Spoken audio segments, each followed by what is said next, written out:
Algorithms may influence the world as much as the world's data influences algorithms. For instance, many police departments are now using predictive modeling. They use algorithms to assess the threat posed by people they stop and algorithms to determine where they should be patrolling. But those algorithms help determine how the police act too.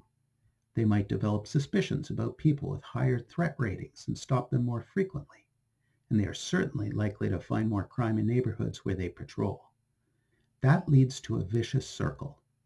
Data suggests that the police should patrol in a high crime neighborhood, which leads to more arrests in that neighborhood, which leads to more patrolling. And crime somehow never seems to go down. The police have a hard job. We need algorithms that make it easier to keep us all safe, but not at the expense of encoding bias in police enforcement. People often turn to algorithms to ensure fairness. After all, how can a formula be biased? It treats everyone equally. It may not even take into account any personal information. To address this comment, I'll make use of a demonstration produced by Julia Stoyanovich, Serge Abiteboul, and Jerome Miklau at the EDBT conference from 2016. Some of the pictures from earlier in this talk are from their presentation as well. They define disparate treatment as the illegal practice of treating an entity, such as a creditor or employer, differently based on a protected characteristic such as race, gender, age, religion, sexual orientation, or national origin. Disparate impact is the result of systemic disparate treatment, where disproportionate adverse impact is observed on members of a protected group. For example, a bank might have a disparate impact if they deny loans to people based on their race. Fairness is concerned with how outcomes are assigned in a population. For example, 40% of all people in a population might have positive outcomes. For example, their loan might get approved, and the rest might have negative outcomes. Their loans are being rejected. Now consider a population in which people with some protected attribute, here for demonstration, red hair, have different outcomes.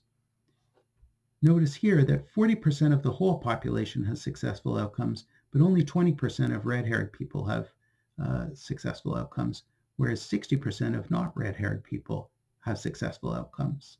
That means that we have a disparate impact on red-haired people. Here we say that statistical parity fails. We can ensure that everyone is being treated equally with the same outcomes by ensuring that the same proportion of people get positive outcomes whether they have red hair or not. Here, we've swapped two of the outcomes, and now again, 40% of people that are red-haired have positive outcomes, just the same as in the total population. Let's add an innocuous, that is not protected attribute, like whether a person has long hair or not. Notice that all the people with long hair have positive outcomes, and all the people with not long hair have negative outcomes. We're back to the situation where our protected class of people are being disparately harmed. 20% of the red-haired people have positive outcomes, though the bank can argue that it's using an unprotected attribute to make its decision. The problem here is that there's redundant encoding. People in the protected class tend to have the unprotected attribute as well, so making a decision based on the unprotected attribute might lead to discrimination, even though the process by which the decision is made does not explicitly involve the protected attribute. This is essentially what happened in the 20th century when Black Americans were denied home loans. The process of redlining was the practice of arbitrarily denying or limiting financial services to specific neighborhoods, generally because its residents were people of color or were poor. The point is that blindness isn't always just. We can treat everyone equally and still not achieve equitable outcomes.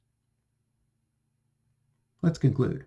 Today we've been tackling some difficult questions and seeing how machine learning and data science are intimately wrapped up in the human context in which they are applied. Machine learning is not going to be a magic tonic that cures all of society's problems. Indeed, those problems may even get worse with careless use of algorithms. Data scientists have a special duty to address the harm caused by algorithms, but that duty is shared by every educated citizen. It is our collective action that is most effective in curbing algorithmic abuses. For instance, in 2012, consumer demands forced Instagram to stop sharing the personal information of its users with its new owner, Facebook. As Aldous Huxley said, the price of liberty, and even of common humanity, is eternal vigilance.